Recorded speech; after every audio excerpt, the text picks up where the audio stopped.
Kaesang dijegal calon kuat ketum PSI.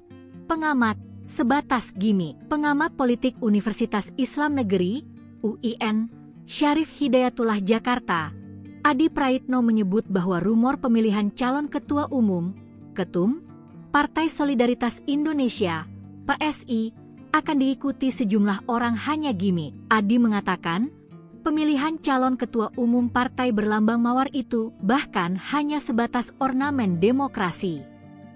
Termasuk rumor Kaesang bakal banyak menghadapi calon-calon yang lebih kuat. Jadi belakangan ini ketika ada rumor soal calon-calon yang akan menjadi ketua umum PSI itu hanya sebatas gimmick, kata Adi saat dihubungi Kompas.com, Minggu, 22 Juni 2025. Pasalnya, menurut Adi, publik sudah mengetahui sejak lama bahwa putra Presiden ke-7 RI Joko Widodo, Jokowi, Kaesang Pangarep akan kembali memenangkan pemilihan ketum PSI. Dalam pandangannya, Adi mengatakan, begitu Kaesang mendaftarkan diri dalam pemilihan tersebut, maka pertarungan sudah selesai.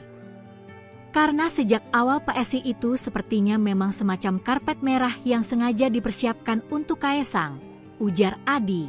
Padahal, menurut akademisi tersebut, publik sebenarnya menanti orang-orang hebat di PSI mendaftarkan diri dan menjadi pesaing Kaesang.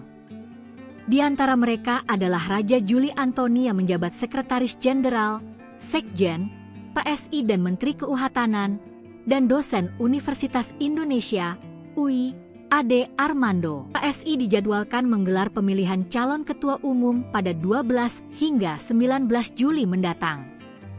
Tahapan pendaftaran bakal calon ketua umum sudah dibuka dimulai sejak 13 Mei lalu dan akan ditutup 23 Juni 2025. Kemudian, pada 21 Juni 2025, Kaesang diketahui mendaftarkan diri sebagai calon ketua umum dengan mendatangi kantor Dewan Pimpinan Pusat, DPP, PSI.